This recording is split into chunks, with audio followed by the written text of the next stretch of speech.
The ancient and noble art of fly fishing for trout. But actually a rather strange way to try and catch a fish. In fact, it isn't even a terribly good way of catching a trout. You'd catch far more with a good old garden worm, or at least something they might actually eat.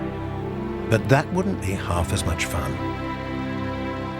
Fly fishing is about deceiving fish.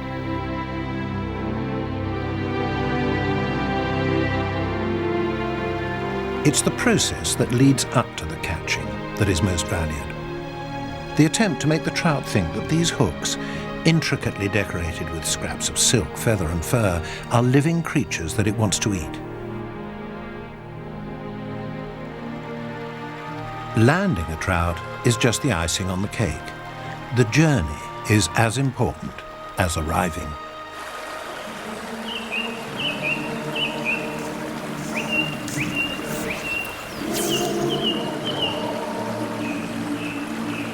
Mark Morgan has been trying to deceive Welsh trout with the fly since he was a boy.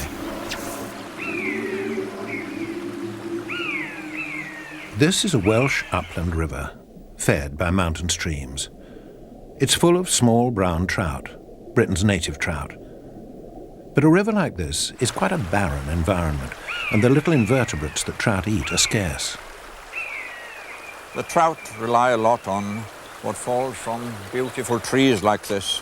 And I've noticed today quite a few beetles falling from the trees. And I'm going to tie a beetle-like imitation. Now, I'm tying a beetle in the age-old manner that the colliers and the slate quarrymen of North Wales used to tie them. It's not going to be like a beetle, of course, because those were dressed by the Almighty, and a man is far short of that. But this peacock herl turned around here will make a body that will suggest to the trout, I hope, that there's a live beetle coming his way. Well, let's see what the fish think of it.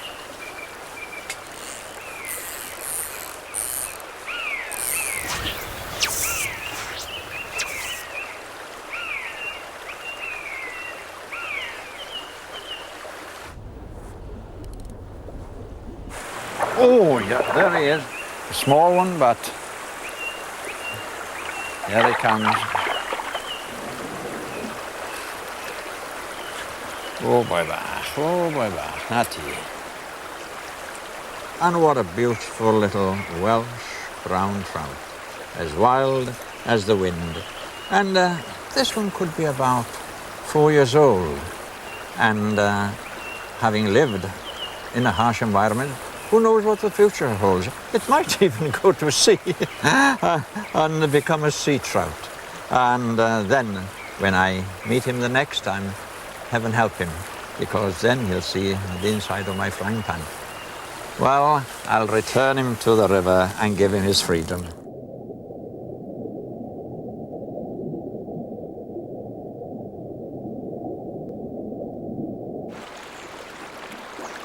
This is the River Itchen in Hampshire. A comfortable place to live if you're a trout. There's plenty of food, so they grow much bigger than their Welsh counterparts. These privileged trout have plenty of time to pick and choose what to eat, but they're very hard to deceive.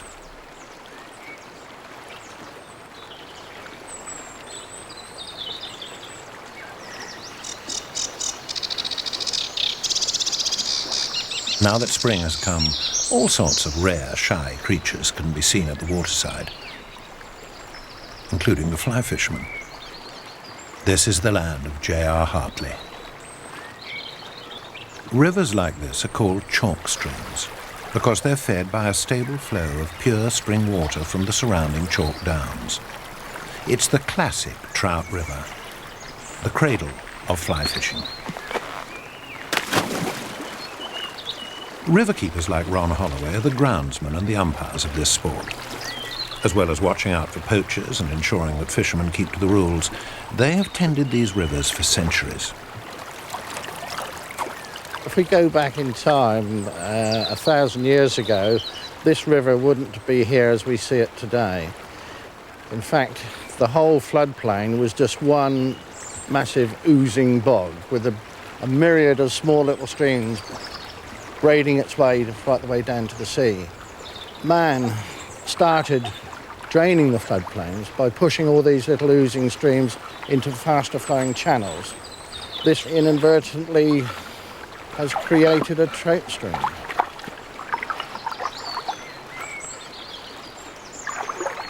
The river is in superb condition. It looks gorgeous. There's an abundant number of fish here, although if you ask the anglers, they're not easy to catch.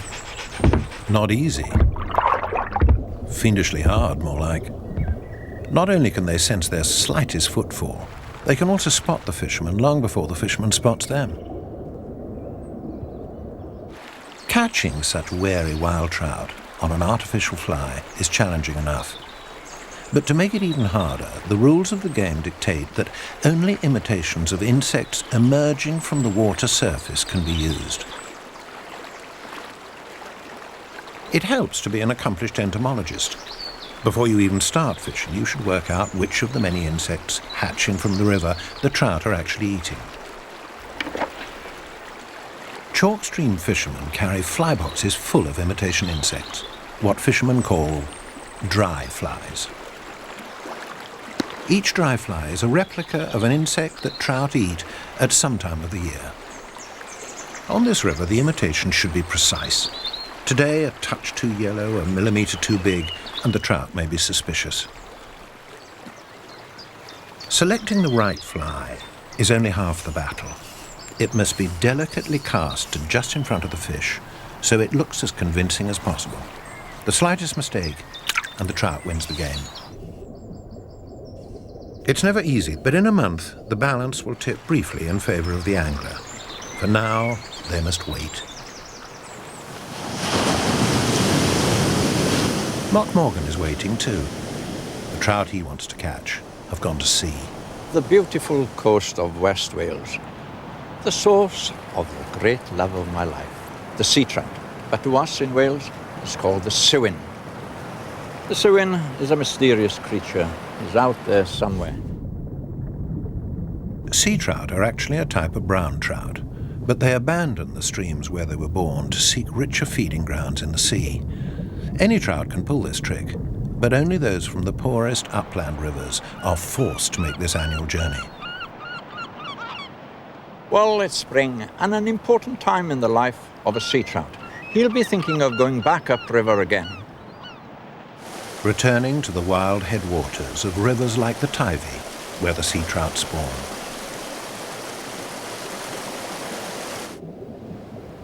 He'll move up like a silver ghost, and nobody will know that he's there at all, except us who angle for him. But for now, the sea trout are gathering in the estuaries, waiting. And until they decide that the conditions are right, Mark must be patient too. The waiting is almost over on the Hampshire chalk streams, where the big event of the fishing season is about to begin. For Charles Jardine, tying flies has become an art form. Any material you care to mention, from elk hair to wren feather, has at one time been part of the fly tier's palette. Straddlebug, grey wolf, green drake, deerstalker, some of the hundreds of imitations that have been tied over the years, created to represent one insect, the mayfly.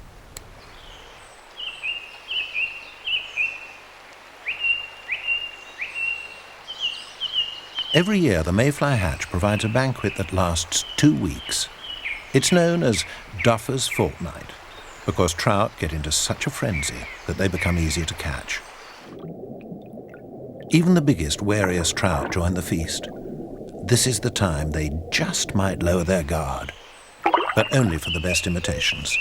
And that's why Charles is here. Our quest every year is to find that fly that will catch the biggest fish in the river. As soon as you start straying away from the natural world, you start divorcing yourself away from the subject matter. And every now and again, as a fly tyer, I have to go back to nature in order to understand the problems and try and get some idea of what it is I'm imitating. Now, it's often said that you've got to think like a trout, and that is what I hope I try and bring to my designs, is that feeling of the trout seeing it rather than us seeing it.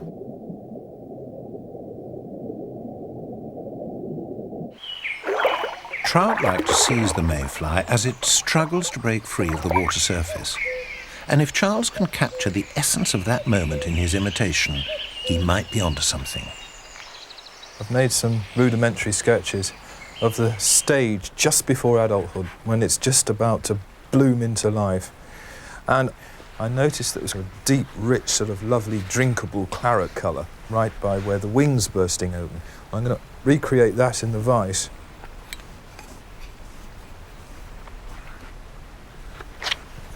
In this land of plenty where nature's gone crazy, to be able to just get the edge. I mean, that's basically what we're trying to build in with this creation, is just the edge, the one that the trout that's seen it all suddenly thinks, hang on, this is different.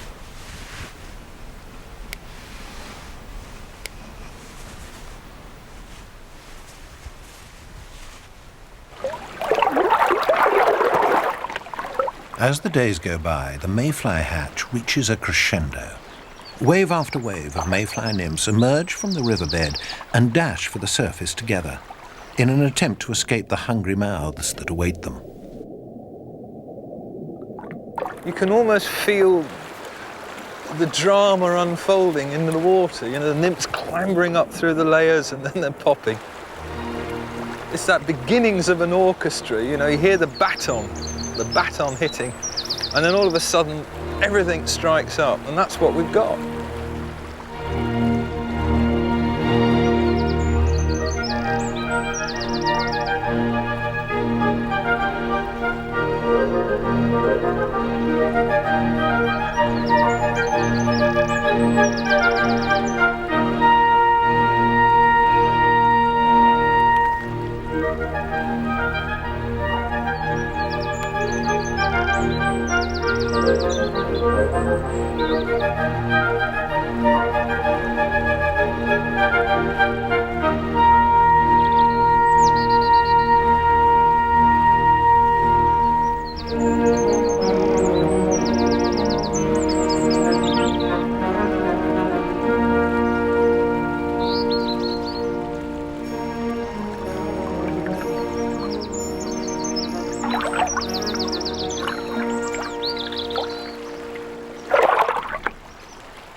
Charles is itching to try out his new fly. He's seen a trout rise, and he thinks it's a monster. And where that stick is, that's where that really big fish is. Now that is a lump. What I'd have to do is creep around and get almost below the level and cast up to it. I mean, it's a lunatic shot. Oh, Jesus. That's a bit... Right. The trout has chosen its lie well, tucked in under the walkway. One glimpse of Charles could wreck his chances.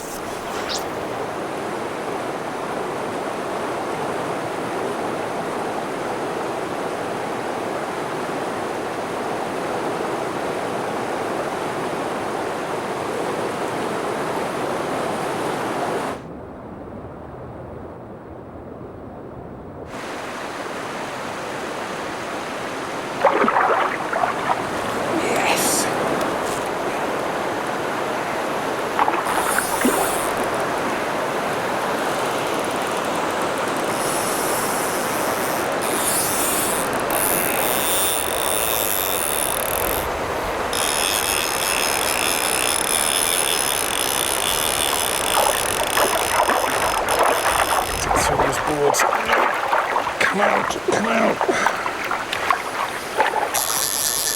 There's every trick in the book, this thing.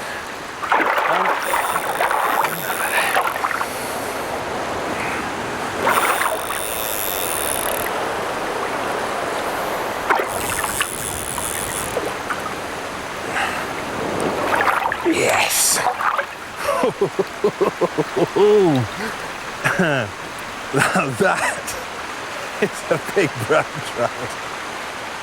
In fact, at 8 pounds, it's the biggest that has ever fallen for one of Charles's imitations.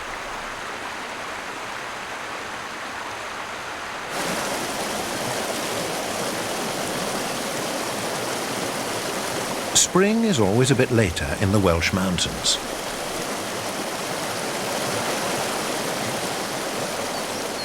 But a few silver ghosts have begun to steal through the dark pools of the Teifi on their journey home. Of all fish, sea trout are the most unpredictable, the most mysterious. This year they're late. No one knows why. Perhaps the water is too cold or too low. Even the coracle netsmen, combing the pools with nets, draw a blank.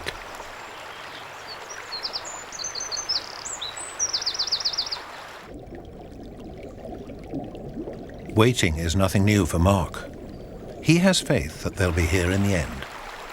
The old Suin anglers used to say that you fish for the Suin when the foxgloves are in season. They're a bit slow this year, a slow spring, and therefore come mid-July and we'll be in business. Hampshire in high summer. The chalk stream is at its most beautiful, but in the heat the trout seem to lose their appetite. It's a bad time for fishing.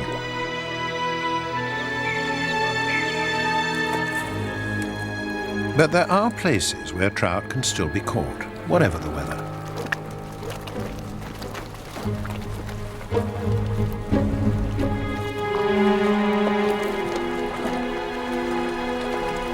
This is Diva Springs, one of Britain's most famous fisheries, where large trout are stocked every day.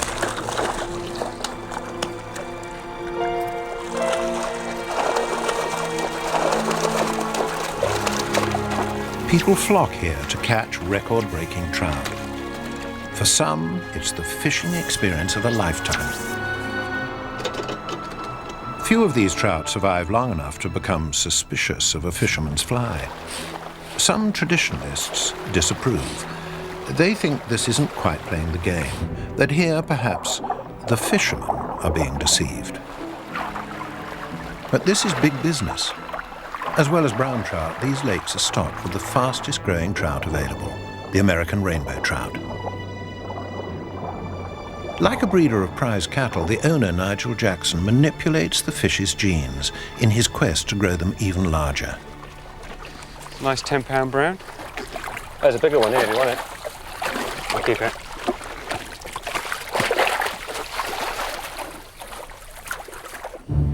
This is the Jurassic Pool, where Nigel creates the perfect environment for a few specially chosen trout. Here they achieve super rapid growth. I have been accused of playing God in the press, and I've even been likened to perhaps Dr. Frankenstein. I think that's a little unfair. We're just creating an environment where the fish can attain their best. It's no different from perhaps a gardener wanting to grow a particularly big marrow.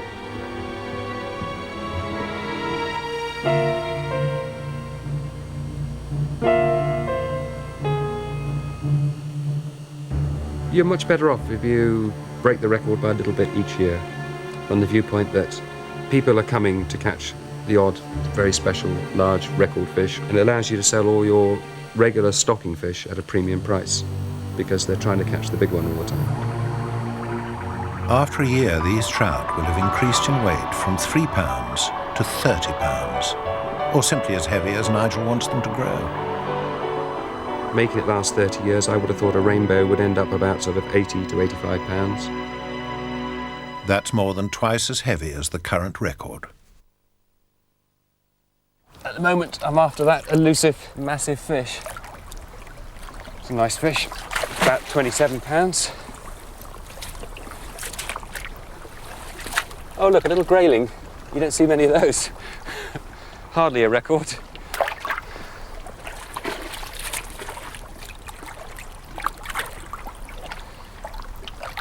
Oh, these are monsters. Oh, I think that's the one we're looking for. Look at the size of that. Let's have that one, Neil. What a beautiful fish, just look at that. God, I can hardly get it in the net.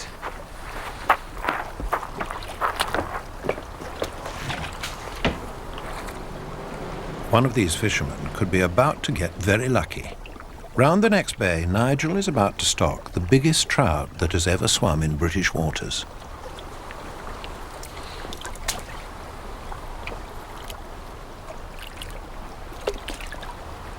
Okay, take the net away.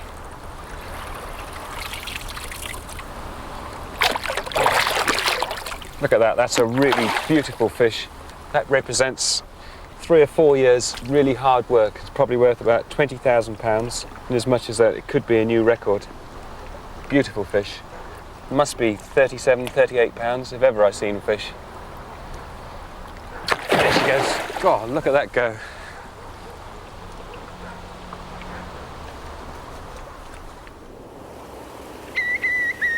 In the Welsh mountains, rain has been falling, and with the slight rise in water levels, the sea trout are on the move.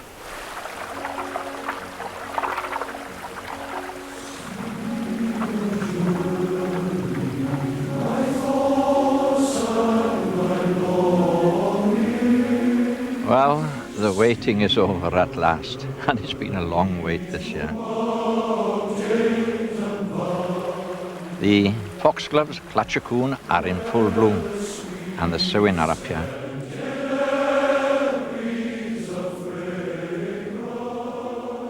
But it's important to remember the sea trout are very much of an unknown quantity. We're not fishing for tame stock trout from a pond. We are looking for something that's totally wild.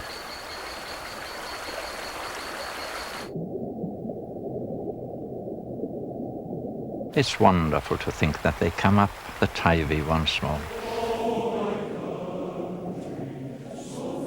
Knowing they're here is one thing, but catching them is quite another. They're so shy that they're almost impossible to catch by day, but darkness seems to reassure them enough to continue their journey upstream. And that is when Mark has a chance to intercept them with his fly. It's very important not to start too early, because the sea trout, they tend to work back to the shallows, and then if you start splashing in the shallows, then they're frightened. And a frightened fish will never take. The old Sewin anglers used to say, you wait until the bats start flying. Mark must work in the dark, relying on his memory of the river to lead him to the fish. He and the fish can only be seen through an infrared camera. Trying to catch these silver ghosts in the dead of night is an intoxicating experience. Mark is so addicted that over the next few weeks, he will hardly sleep.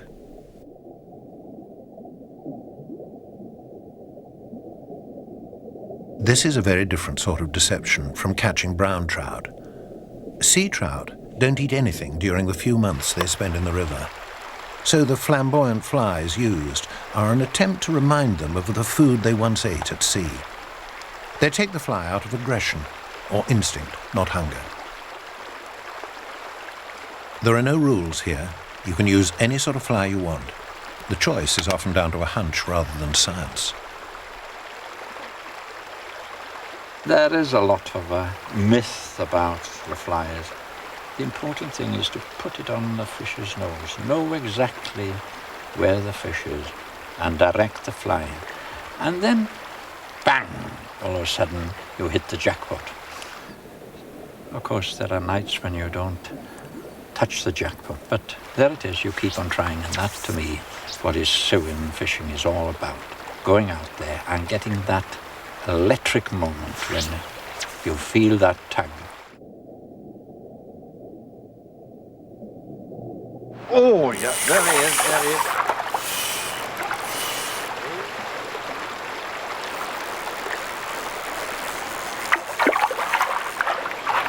There you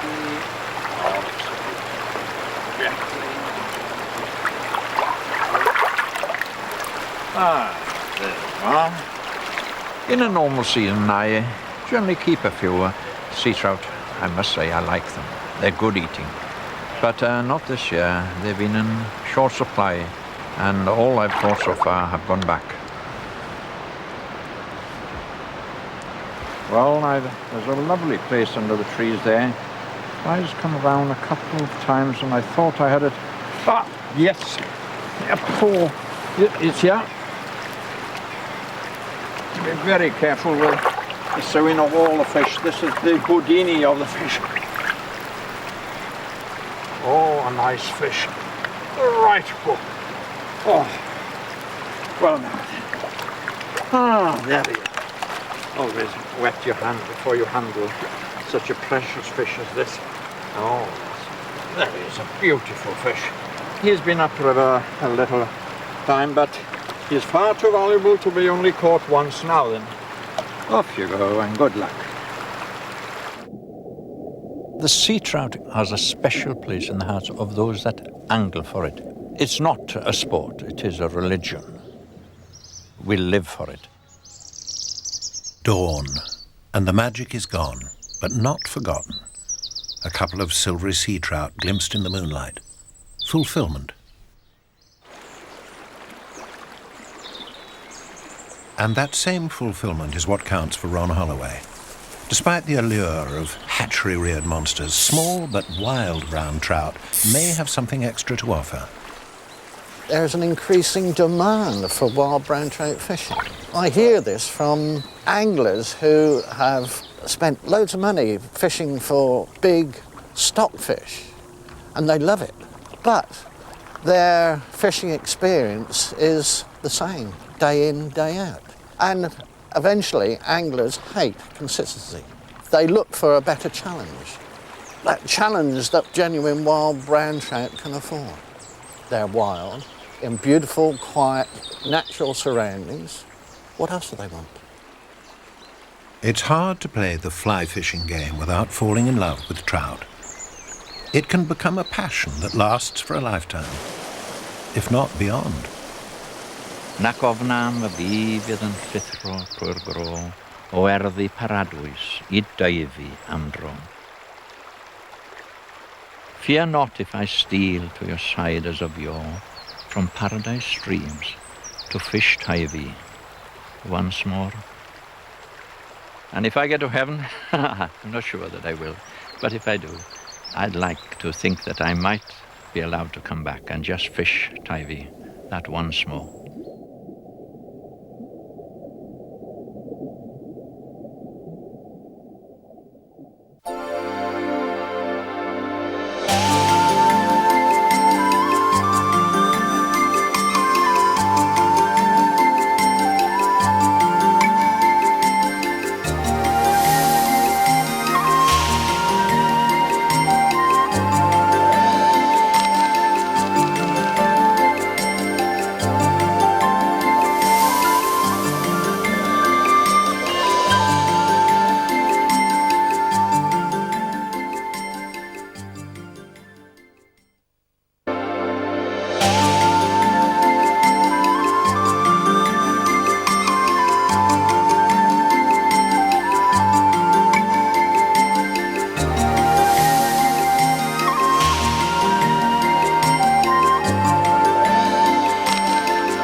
Most people would be surprised to hear a British fish described as mysterious.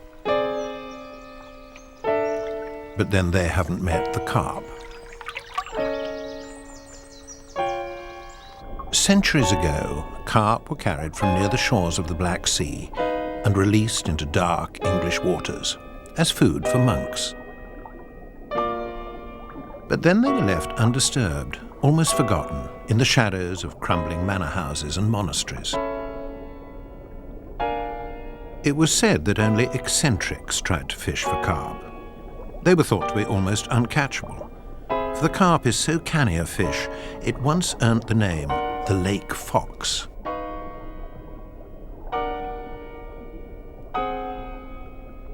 With teeth in their throat, no stomach, and an ability to live out of water for hours, the carp is altogether a rather singular fish.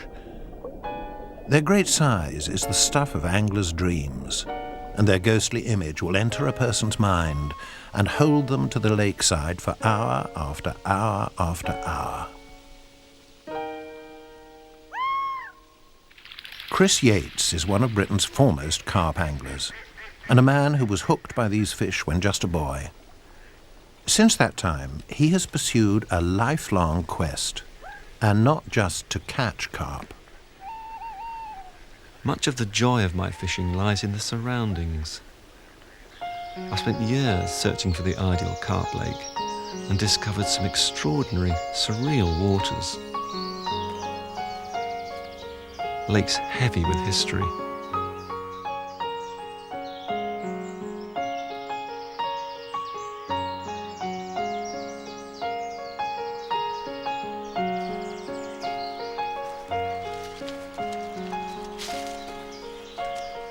But none of them felt quite right, until now. Perhaps this is the place I've always looked for. It's beautiful, isolated, and it feels as if carp have been here for centuries.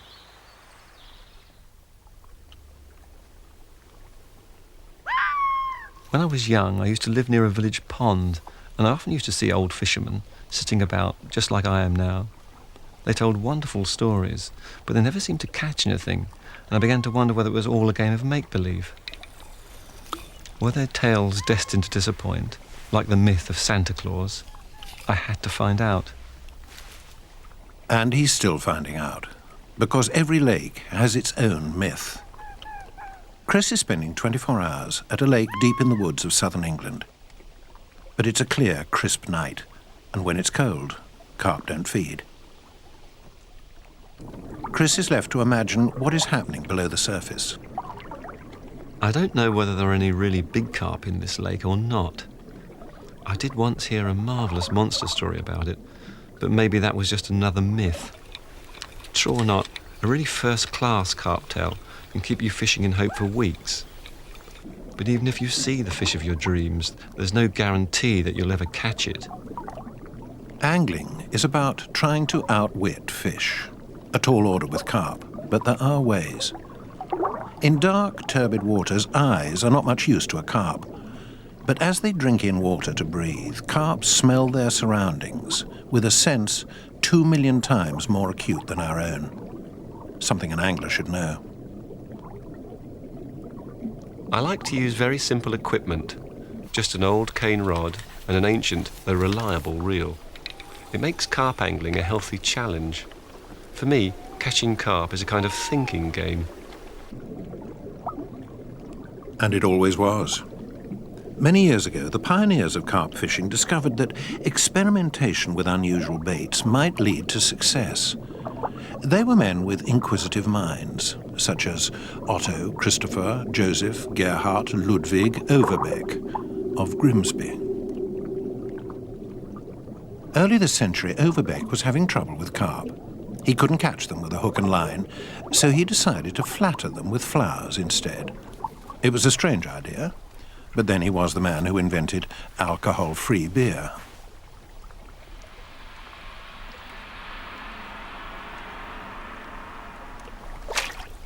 Overbeck claimed that the carp would come from all over the lake to smell his flowers, and this excited him. It seems he'd found the vital clue in how to catch carp: smell. At Chris's Lake, it's after midnight. The early chill is passing and things are starting to move.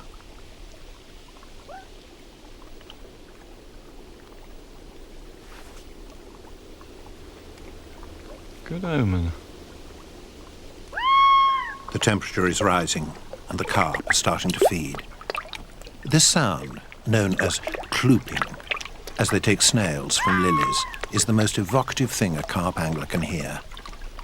But what sort of bait attracts a big old carp? Something different from their monotonous natural diet of tiny animals. Strange combinations of festering sweet corn, coriander, old strawberries and other unlikely ingredients have all had their day. Concocting these baits is one of the oldest pleasures of carp fishing. Tonight, Chris is using his own secret recipe, containing rotten beer, stale bread, and a dash of curry powder. They'll love that.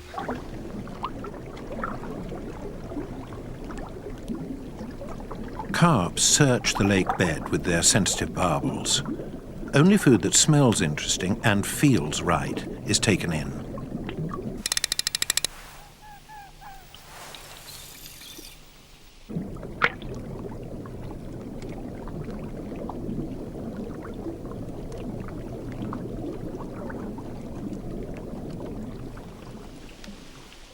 There could be a monster out there, about to send the lightest vibrations through Chris's line as it tastes the bait. Now he can only wait. There could be anything in this lake, or nothing.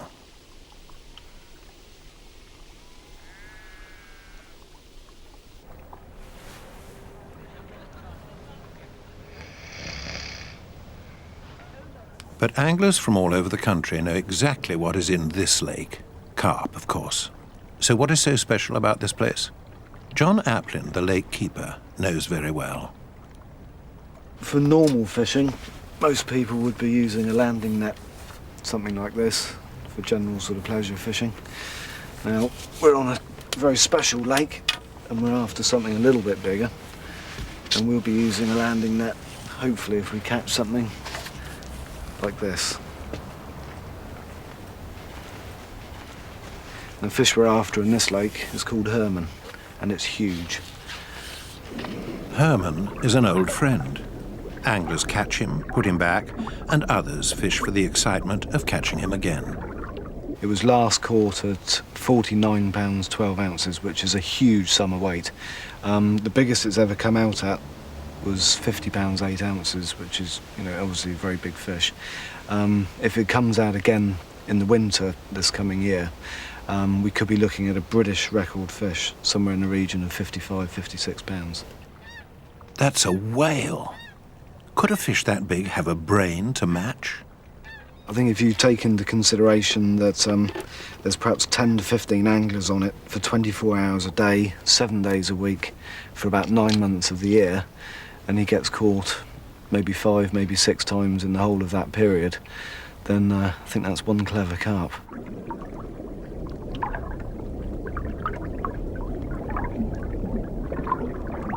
Quite often during the quiet spells of the close season, you can actually hand feed him.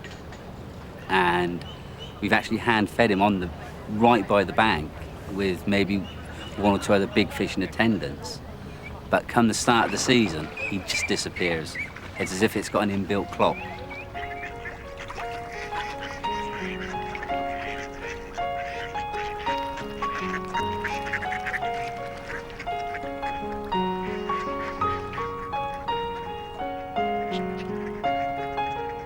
This is fishing for Herman, waiting, doing nothing, except perhaps dreaming.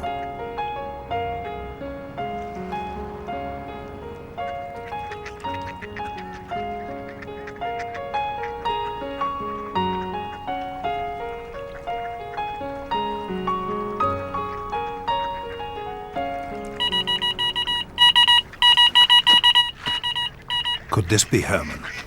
It could be. Could be. Just keep our fingers crossed.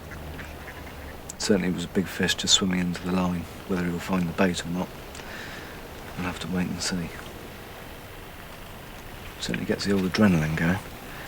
But when does an angler know he's got Herman on the end of his line?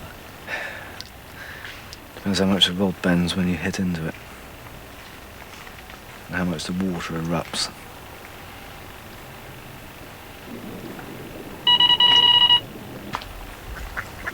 There's quite a lot of ground bait out there, so he might be feeding on something else that's out there.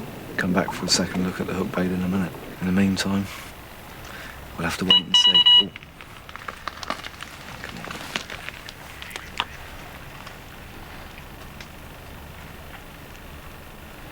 on. True to form, Herman didn't come back.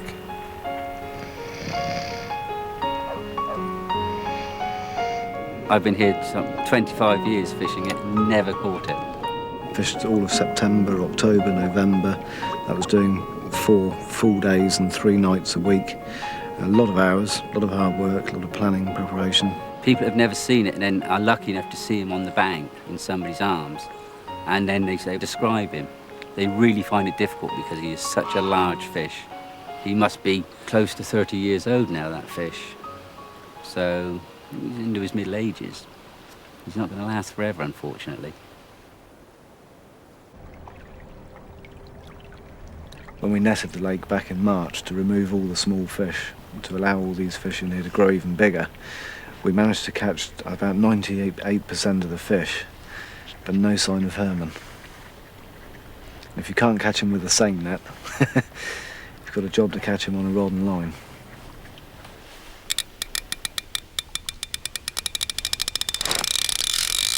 A twitch on a piece of shiny foil resting on his line shows Chris that something has taken his bait. Though it's because of the fish I'm here, it's not just because of the fish. For me, the most important thing is to become part of the surroundings, whatever that involves.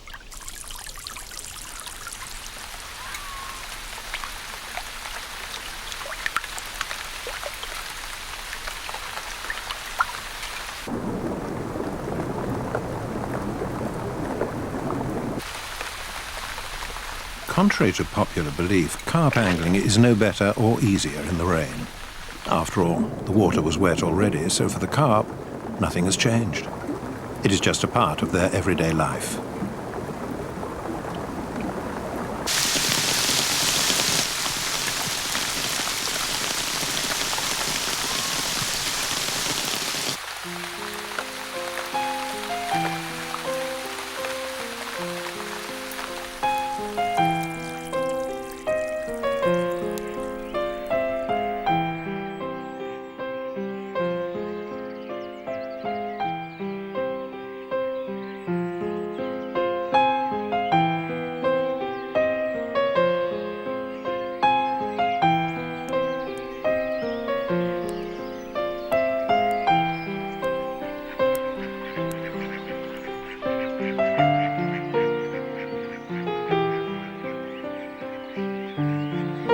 The storm has washed insects into the lake. This is something different for the carp to eat. It is the ideal time to fish, a time when carp anglers get really excited. But when you're immersed in carp fishing, the real world and the world of dreams blur, and an angler dreams of fishy things. Otto Overbeck dreamt of understanding the ways of carp. He would spend hours just watching them in his own fish tank.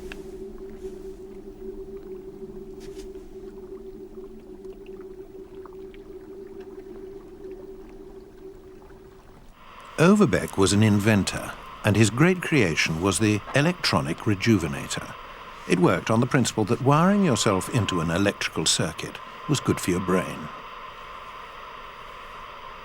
People thought this was such a brilliant idea that his deluxe model made him a millionaire in the 1920s, and he was able to spend the rest of his life studying carp. Perhaps it was the effect of this contraption on his brain that made Overbeck conduct such unlikely but ultimately useful experiments with carp. He claimed that his fish were so intelligent they would ring a bell when they wanted food. Unfortunately, Chris, with his old-fashioned approach, doesn't have a bell to tell him when the carp are feeding on his bait. But the anglers at this lake in Hampshire do. They use modern developments in fishing technology to help them outwit a carp. It looks fairly tired now. now. We should get it fairly quickly. Here we go. Kicked into gear. Still a bit of fight in it yet. Got it. Yeah.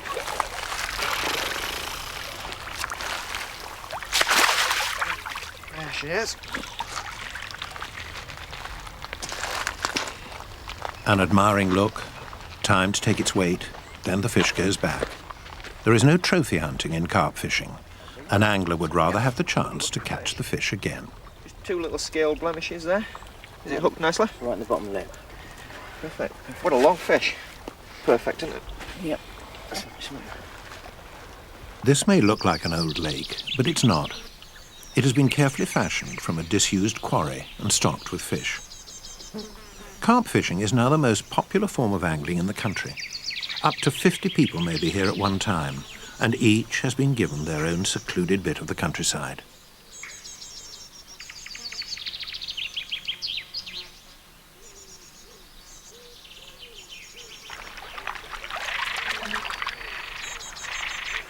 Modern technology has also changed baits. Now they release synthetic flavours to excite carp.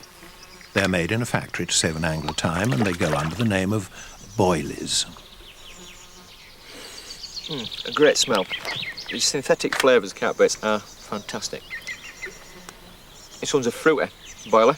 Tastes fantastic. Far better than the old baits that were inedible. These taste absolutely lovely. There's a multitude of flavours. They hook the anglers just as much as they hook the fish.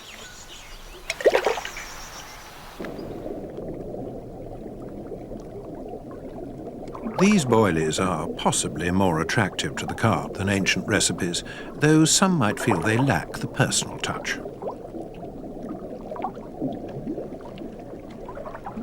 With their natural food or with baits, carp will often blow out mouthfuls to separate what they want to eat from something that doesn't seem quite right.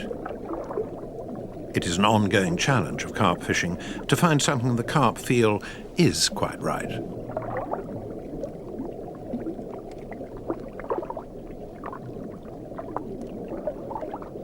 Back in the days of strange ideas, Otto Overbeck paid his late keeper's son a penny each for bumblebees to use as bait. What the carp made of this is unrecorded, but modern angling techniques owe a debt to these early experiments.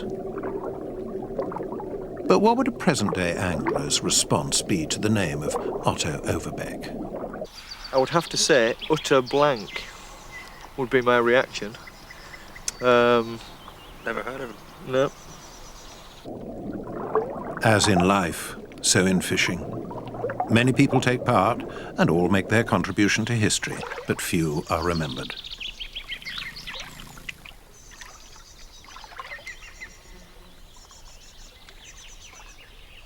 On a modern lake where all the fish are recently stocked, known and even named, is there any room left for dreams?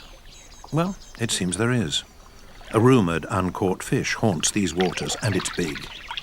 But has anyone actually seen it? Or is it another myth? I think I've seen it. And I definitely think it's bigger than anything that's been caught. And who knows, the challenge is there. It's in the water. The next 5 minutes, it could be on the rods. Hopefully mine. Today's anglers have the choice of much new equipment. Carbon fibre rods and ultra-smooth reels allow them to cast prodigious distances, and they make it easier to bring the fish in. There are rod alarms, and even remote control bait boats. An inventor like Overbeck would be proud, but perhaps a traditionalist might not agree with this high-tech approach.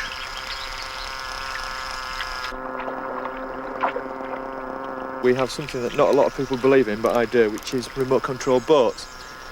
Basically, the boat will carry out a bait and drop it exactly where you want, which is perfect when you're fishing close to snags, because you can drop your bait right in and you don't run the risk of casting too far. Bait boats. And so you don't leave line in snags, and so you're actually safer for the fish. And some fisheries are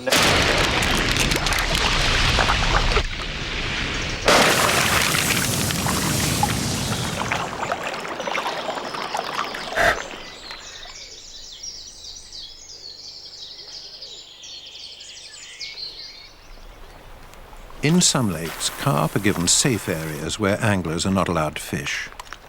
The trick is to cast as close to the boundary as possible and lure the carp from their haven.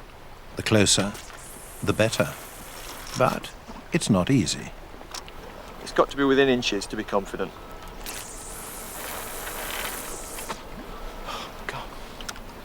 That one has just caught in the tree, so it's going to be a recast.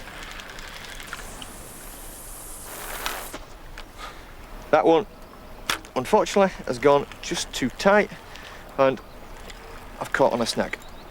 Oh. Fingers crossed, this will be it.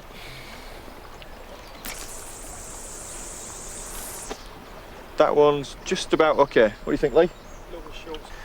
A little bit short, so it has to go again. Lee catches plenty of fish out of here, so I have to ask his advice. I don't like to do it, but I have to ask his advice. So what drives the present-day carp angler? What gives the greatest thrill?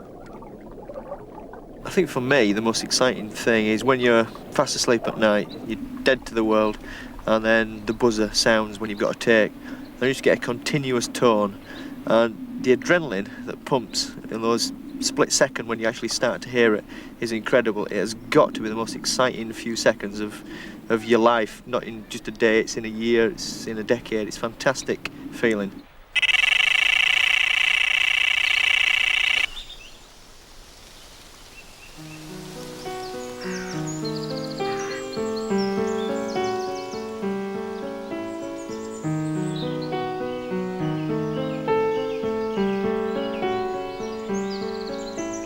During the day, when the wind blows, the warm top layer of water is pushed to one side of the lake. The carp will follow. Perhaps the gentle heat helps their digestion. This means that if an angler fishes with the wind in his face, the fish will come to him.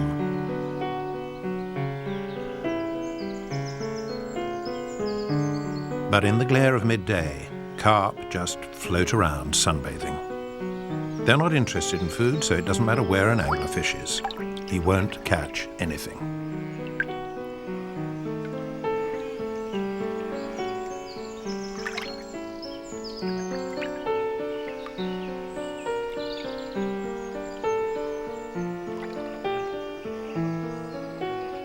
Even though half asleep, the carp are aware of this herd of cows. They have a sense organ running down the length of their bodies that can detect tiny vibrations, and the cows don't worry them at all.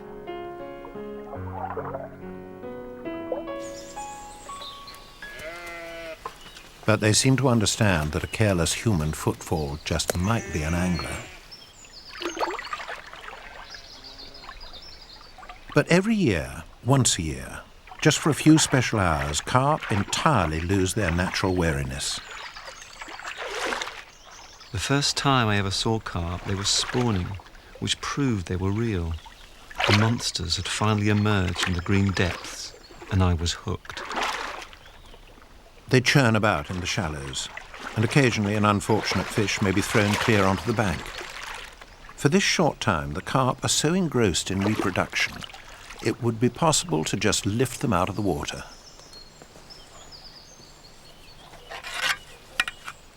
Chris likes to spend the heat of the day just watching big carp, as Otto Overbeck used to do, or baiting up areas where they may later come to feed.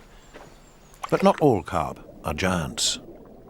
Most anglers might not recognize these tiddlers as potential monsters. Indeed, they won't be monsters until their children's or grandchildren's generation. First, they have to run the gauntlet of being a small fish in a big pond.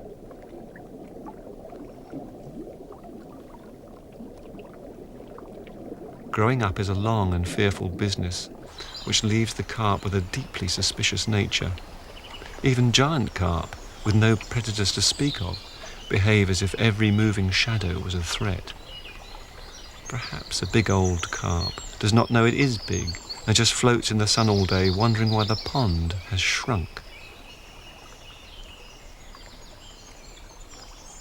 As evening comes and the temperature drops, the carp head off to deeper water to feed.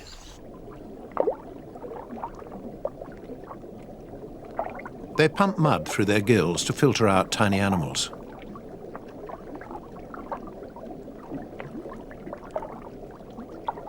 Bubbles at the surface give their game away.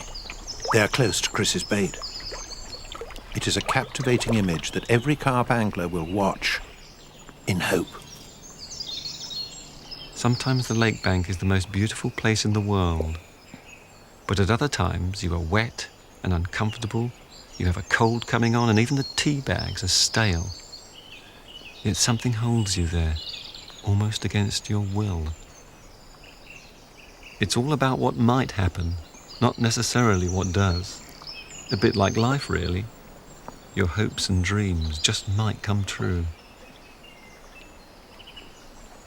In the end, it is every angler's recurring dream to catch a carp bigger than anything ever seen or heard of before.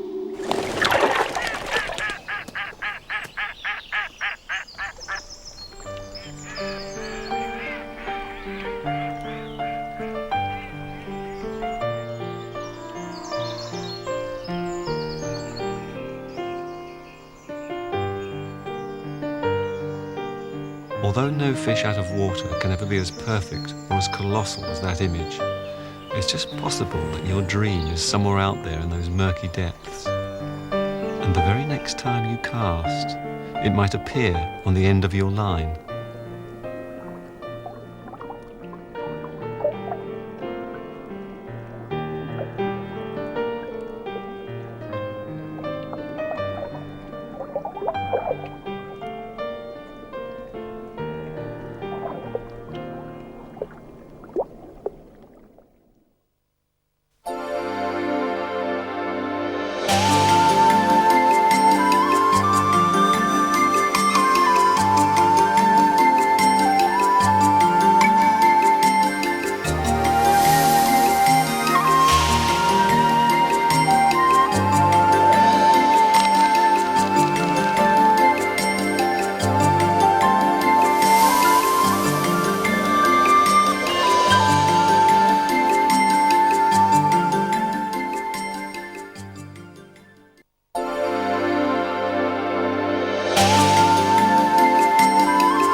There's one fish you can find in practically every waterway in Britain, and it has a tendency to turn up when least expected.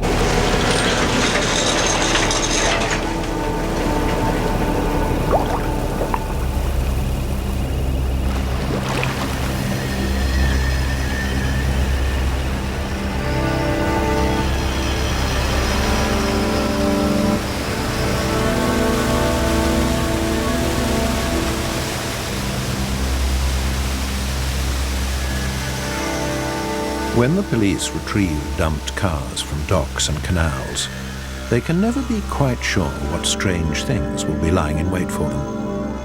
And often, they're in for an unpleasant surprise.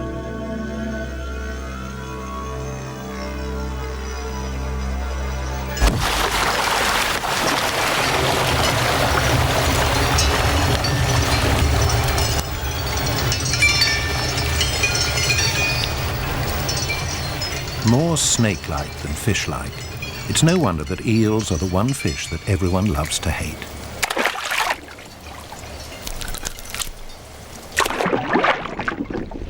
But these are no ordinary fish.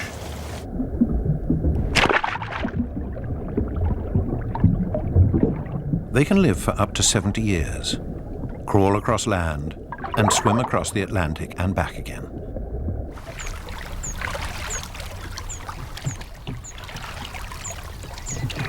And for eel fishermen like Don Goodwin, there is far more to the eel than meets the eye.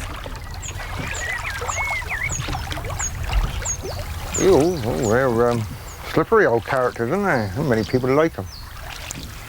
but they're nice to eat, and they're quite intelligent, believe it or not. You want to be close to an eel, well, as I have over the years, you get to understand them a bit more, like you would, or try to. But no, they got a character all their own, I think, anyway.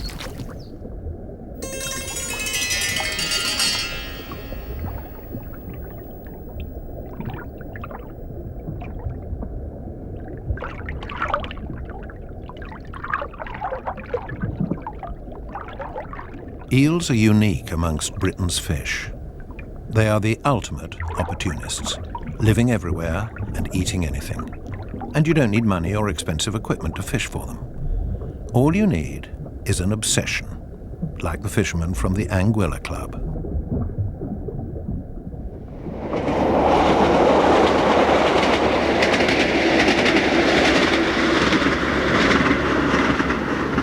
The members of the Anguilla Club certainly think a great deal about eels.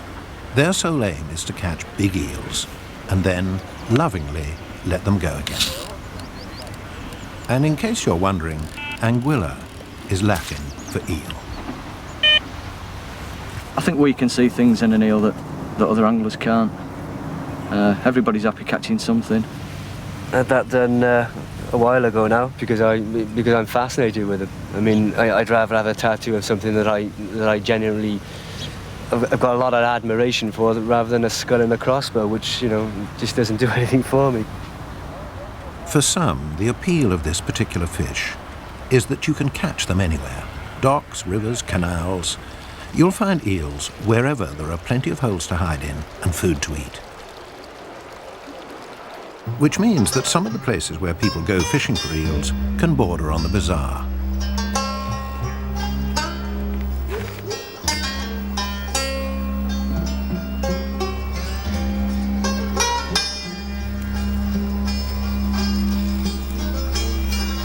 At least one eel fisherman believes that the best fish are to be found in drains. He's even been known to remove the odd manhole cover and drop a hand line down into the sewers below. The eels swim up them after heavy rain has caused flooding. Apparently this sort of fishing was widespread during the war, when catching eels in the city provided a valuable source of food.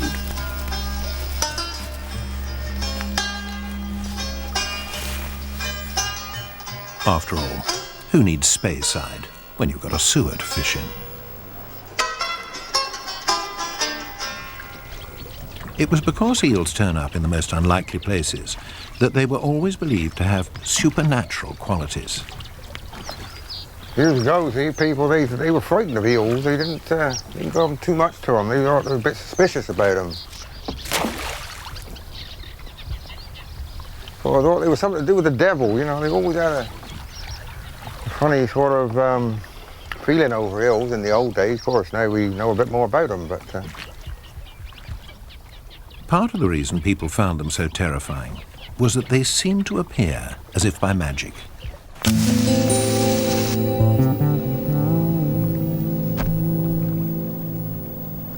The philosopher Aristotle believed they were spontaneously generated from mud. We know a little more about them these days.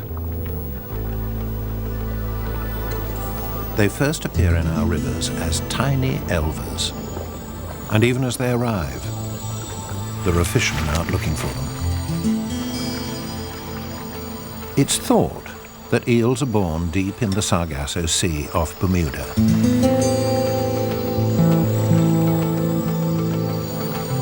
Every spring, billions of elvers head towards the British coast, where they have to fight their way upriver against the flow of water. But on the Severn, they are helped by a tide that passes up the river, known as the Severn Bore.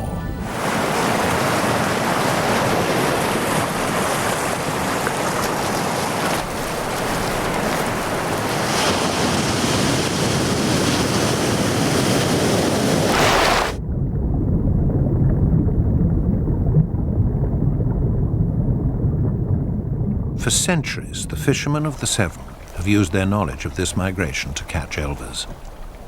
They know that when the water temperature begins to rise and the bore is high because of the spring tides, there will be a good run of elvers.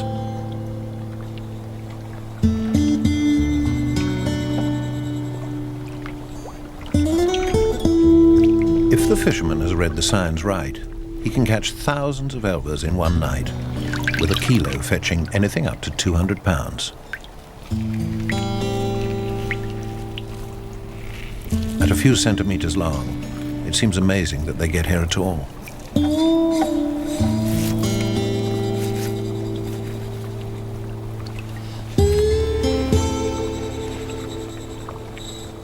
Those that make it past the fishermen find a suitable spot in the river and begin feeding. Once they grow, it's no use fishing for them with nets. That's when fishermen like Don have to resort to other tactics. He catches eels by bobbing for them, an ancient technique that needs nothing more than an excellent understanding of eels and a good supply of worms.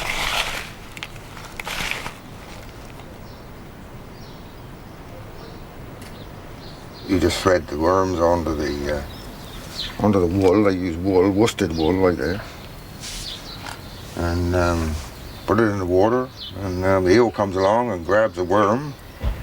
He gets his teeth tangled up in the wool. And you got enough time to whip him out, either on the bank or in the boat, and shake him off. And then you lower your worms in again, and the same thing happens, hopefully. And these worms, by the way, are killed dead straight away. There's no problem with them. Well, there you are. There's just a string of worms, all threaded on wool. And what you do then is you wrap it around your hand, the span of your hand. Man with the biggest hand makes the biggest bob. And then you wrap the worms around your hand until you've got a nice, what we call a clod. Like that. See, and you tie them up tight so you don't go nowhere.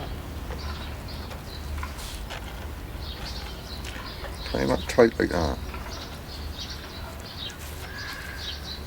So all the worms are looped.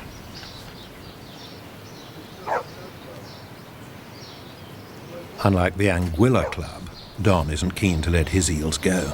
We used to have some lovely eel feasts a couple of times a week. Have eel suppers. They're beautiful to eat. Oh, yeah. Wherever there is food, an eel won't be far away, although we might not know it.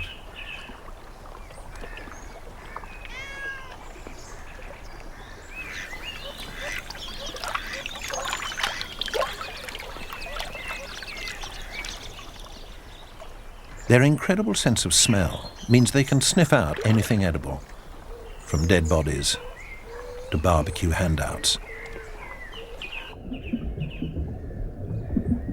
And they're quick to learn where food might be.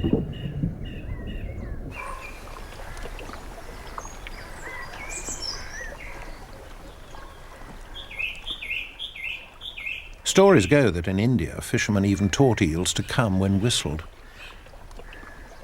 If only trout and salmon reacted in the same way, fishing for them would be so much easier.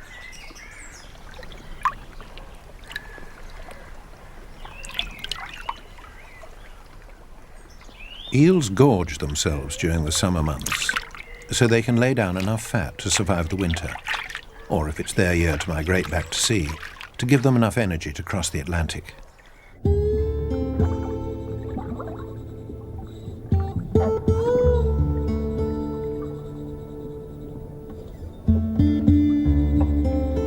Eels like to hide up in hollows on the riverbed, where there's a current of water that may waft any tempting smells their way.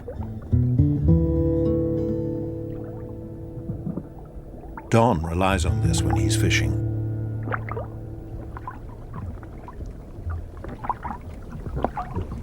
These old fellas were very ingenious. Whoever thought up this had a brain like Einstein. He must have done.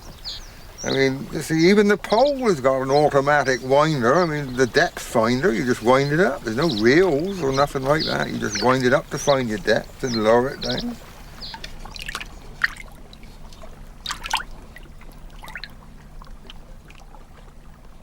They call it bobbing because what you do is lift the worms off the bottom of the river 2 or 3 inches and drop it again. Now, you don't only get the scent of the worms, you get the movement of the worms as well. So when the eel follows the scent up, he sees the worms waggling about in the tide and bobbing up and down. So of course he grabs at them, doesn't he? Thinks they're alive, I suppose.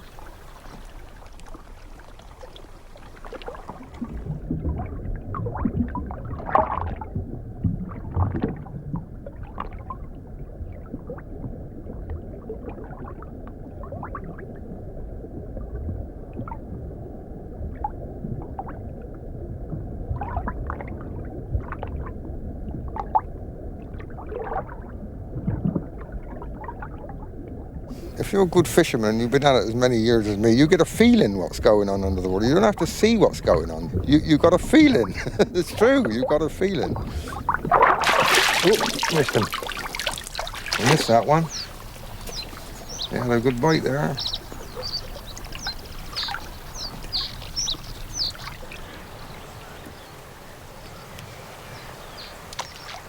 By all accounts, you have to be a little crazy to go in search of eels.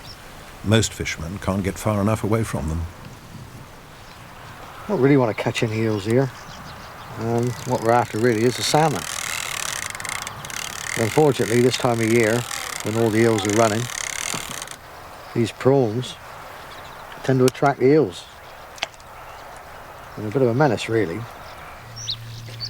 They don't know how to handle them, and obviously they don't. They wouldn't eat one. They think they're snakes, or you know. It's not like a fish, is it? I mean, a fish, a nice, beautiful trout or a salmon, you get an eel, you know. I mean, there's nothing but trouble, is it? You're blooming frightened with that girt prawn. Well, could well be. I should go on home.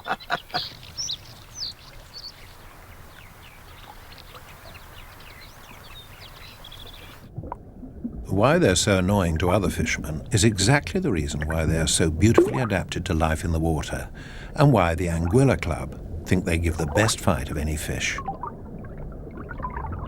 They can swim backwards and forwards.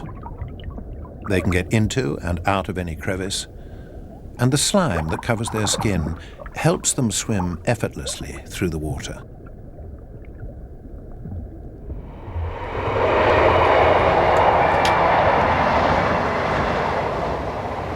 And the fact that they're so slippery means they're hard to keep hold of.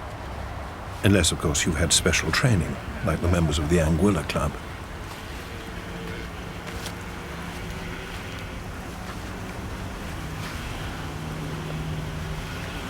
I'm just trying to calm the eel down so that I can get it ready to take some pictures, because it can be very awkward to hold when you're trying to take a picture of it.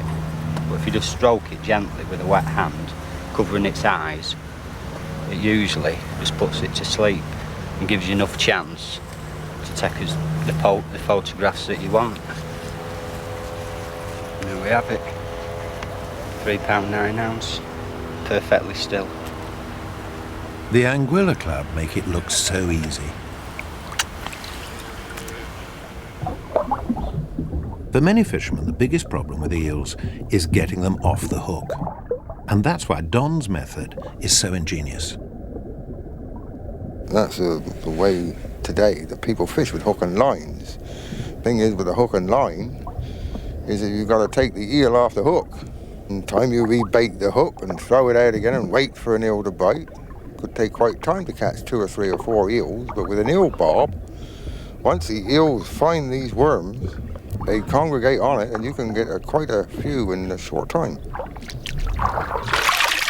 All right, not too bad. Smaller one.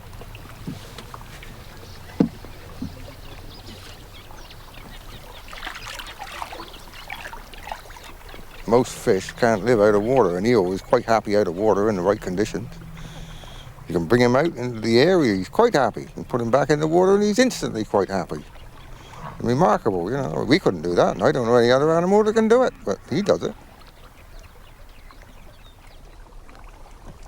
These eels do some strange things for fish.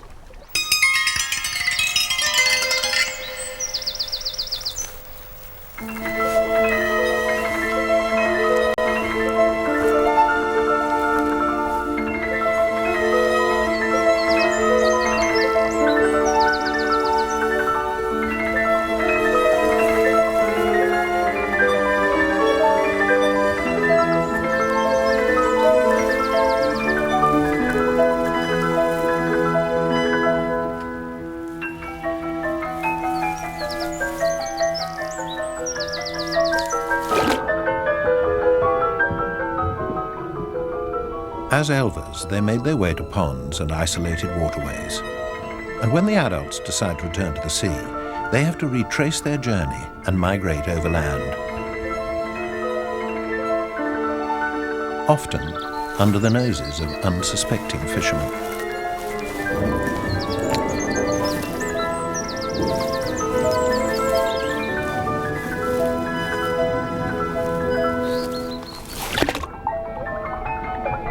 They can survive out of water for hours by filling their gill pouches with water, much as we would take a deep breath of air before diving. Not many fish can do that.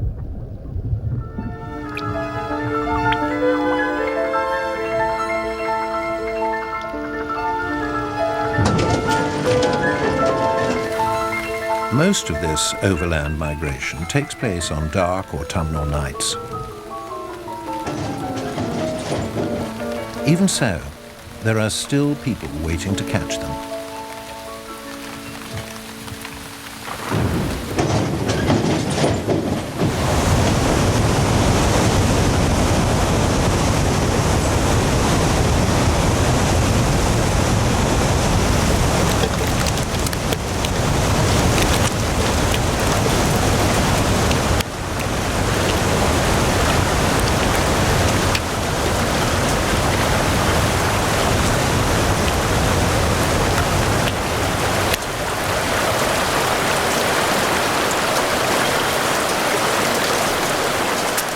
Traps have been used for centuries to catch eels as they run back to the sea. Once, almost every watermill would have had a trap to provide the local village with eels for food.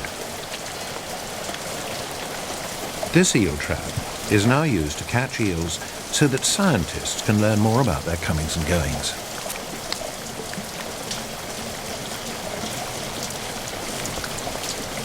As eels travel towards the sea, they change from what fishermen call yellow eels to silver eels, which are far better adapted to the life ahead.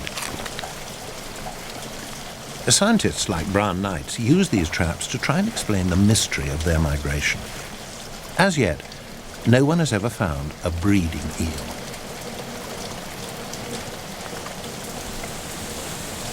This one you can see this typical yellow colour along here, darkish sort of greeny on the back and a light belly here. Beautiful coloration for living in fairly murky fresh water. Complete contrast, this nice large healthy female, you can see she's what we call a silver because you've got this nice big white belly, silvery goldy side here and a dark greyish back, which is really good camouflage for living in the sea. The eyes, okay, they're much bigger because that's better for seeing underwater. Very different, they look, same species, completely different adaptations for two different environments. Wonderful.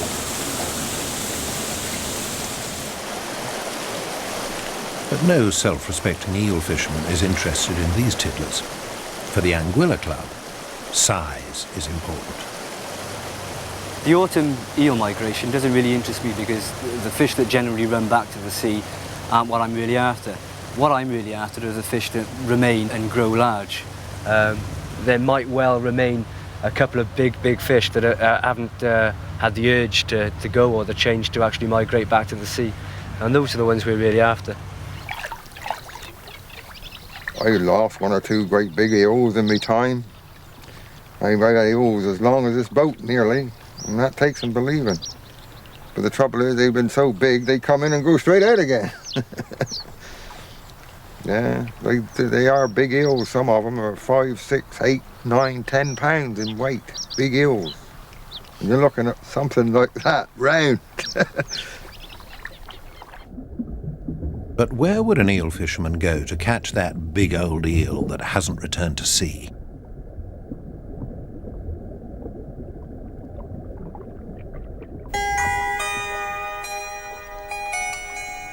Loch Ness has long been known to harbour monsters.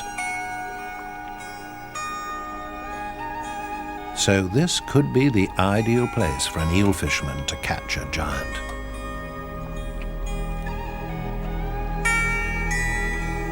Most sightings of the monster have occurred off Urquhart Castle. There are many ideas of what it might be. A dinosaur, Or a sturgeon, perhaps. After a few whiskies, local fishermen have their own theories. Back in the 1930s, a rich man hired a diver to look for his wife's body in the loch. She had drowned as a result of a boating accident. The diver, descending into the cold, dark, deep waters of the loch, was happy in the knowledge that he dived in many dark and dangerous places. But what he saw when he was lowered into the murky depths chilled him far more than the water ever would. Back on the surface, ashen-faced and shaken, he confirmed that what he'd seen was monstrous. He had seen Nessie, and Nessie was an eel 20 foot long. So what exactly is lurking beneath the loch?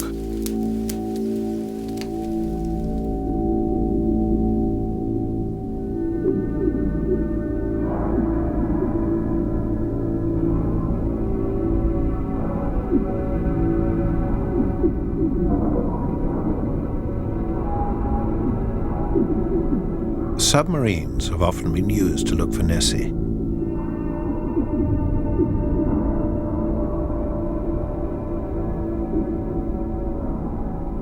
But the only creatures they've captured on film are eels. Loch Ness is over 1,000 feet deep, with plenty of hiding holes for eels. It may be that in such deep, cold waters, the eels never feel the urge to return to the sea, so they stay, getting bigger and bigger. In 1987, an eel was caught in the power station on Loch Ness, and it was allegedly 6 meters. This suggests that Nessie really could be a giant eel.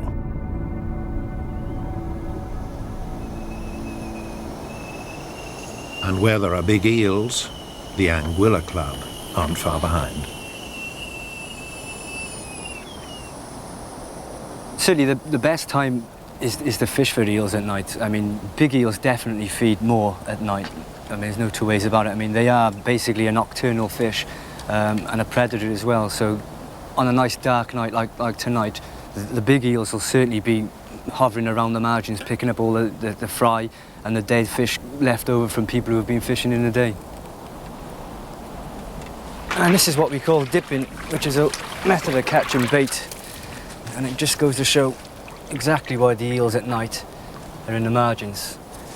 As you can see, they'll be feeding on all these small roach fry.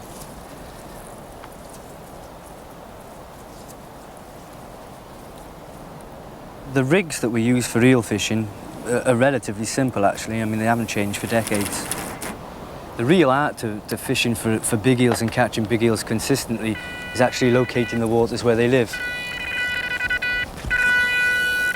You're looking for a water which has got a bit of history to it, a water which is fairly old and which has got a good river system running near to it. And that's really the trick to catching big eels, is finding the right spot more than the rigs and tackle that you're using.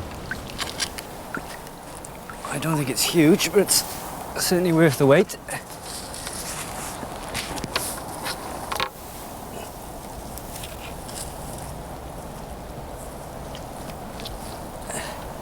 It's certainly one of my most favourite fish to fish for, because you never know exactly what you're going to catch. You just don't know what you're fishing for. I mean, she's not a bad fish, but she's not a monster by any stretch of the imagination.